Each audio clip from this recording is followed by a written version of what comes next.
just want to start on the here and the now, because leading up to the international break, it was a more difficult few weeks. So how desperate are you to get back out there, get this club winning again, and get building some momentum again?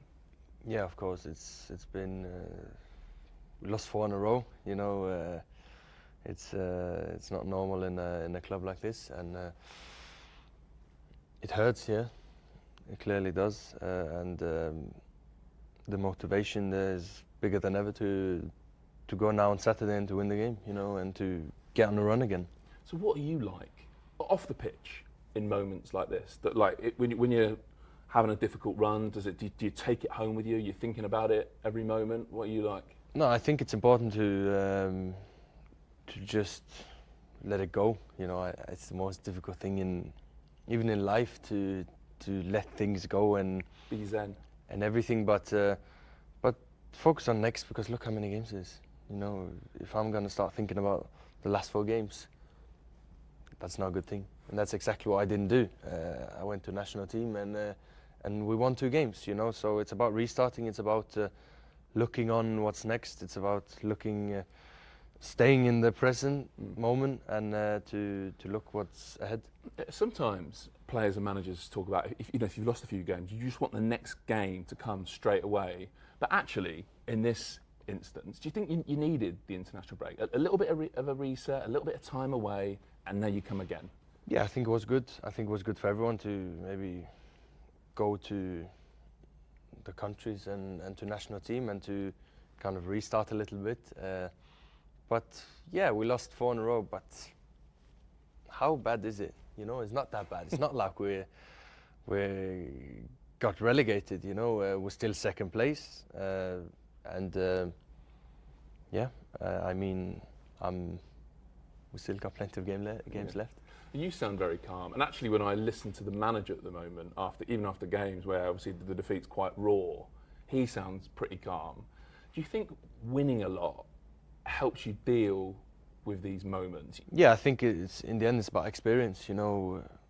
Even more when you win, you get more experience and everything. But I think also in the end you need to keep calm. You need to focus on what you can do something with, you know, and what can I do something with? Is it to speak about the games that we lost? No, it's not. It's about trying to make the team win in the next game. That's my main focus.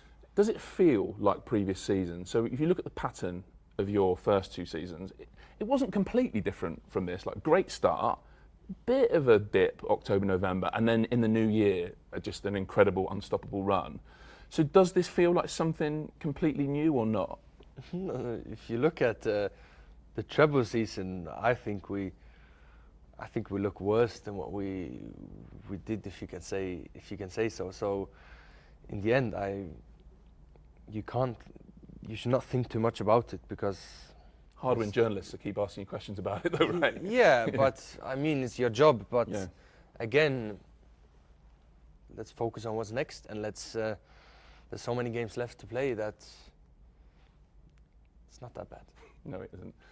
If it was worse during the treble season, and I actually remember you remember the Man City Tottenham, the home game where I think you were 2-0 down, you won 4-2. Yeah. And I really remember Pep's post-match interview where he was like, I don't recognise my team. And then shortly after that, you started to look like no one could get near you. So in that season, what changed from where you didn't look perfect to being perfect? What was the switch in that season? I think it's small details, you know. It's in everything, you know, because in the end football is on the small details and everything. And yeah, I remember that game really well as well. You know, it was a tough game, 2-0 half time, and I remember the speech in half time. Pep spoke about how many times have we turned around these results, especially at home. Plenty of time, so why shouldn't we do it now? And we went out there and we just, with full force, attacked the game, and in the end we win 4-2. And I think that's a little bit Man City when we first start. It's difficult to stop us, you know. It's kind of just the whole club just towards one goal and everything, and that's what we've been doing for the last, ever since I came here. Even before I came here, the club has been doing exactly that. That's the reason why they've been winning 6 Premier Leagues in the last 7 years, with Pep and the whole staff, with the whole club, just aiming towards one goal and just pushing towards that. So what has the manager been like during this run? He's been calm. We just need to continue. We just need to do our best, because in the end you can't do more than your best, you know.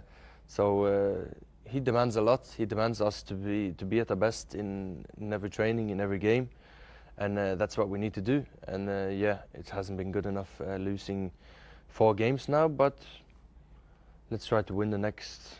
Let's focus on the training today, training tomorrow, and then the game. Is there a sense for you, with Pep being in charge, like during the treble-winning season, like he'll find a solution, he'll find a way, he'll get us playing again? I mean, when you look at what he's been doing for the club, Not bad, is he? Exactly. He's got my full trust, and I'm. If he tells me something, I better do it, because he knows the best in the end. You know, everyone knows that. So I'm sure he will find solutions now as well. I'm sure of that, and yeah. How different a player are you as you sat here now to the one that came in August 2022? I think, of course, we develop, we change as footballers, and everything is a different system and everything. But I think I'm still a bit the same. It's just the opponents are different. They play different. They know me better. What do they do different? That's interesting. No, of course they focus more on me. That's normal when you look Or at like an extra defender, that kind of thing. Yeah. When you look at what's standing there, there's a reason for it. So it's completely normal. I'm always interested. Often when Pep talks about you, he'll sort of say, "There's nothing I can teach Erling about putting the ball actually in the back of the net. I was a midfielder who scored like 10 goals in my whole career," something like that. So in a sense, in terms of you putting the ball in the back of the net, does he kind of leave you to that? Yeah, he gives me freedom there. Yeah, but again, there's loads of things he want me to do and want me to do, and in the end, it's a team sport. So I just want to do what's best for the team and to make the team win, because in the end, if we don't win games, nothing matters. Just one more on the manager. How good is Pep Guardiola? Is he what you expected when you signed for the club?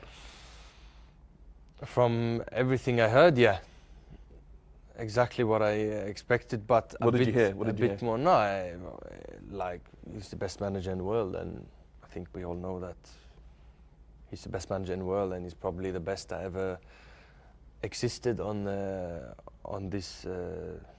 earth. So I expected loads of things from him, and he's been delivering up to this every single second. So I'm super happy, and you can also see that when I play as well. What makes him the best? What makes him different? I think it's the small details. You know, he always wants to put perfection on it. Of course, perfection doesn't exist, but I think also the hungriness. You know, how much he wants to develop players, and how much he wants to develop me, and of course how much he wants to win football games. You know, in the end, it's about winning trophies, and that's the most important thing.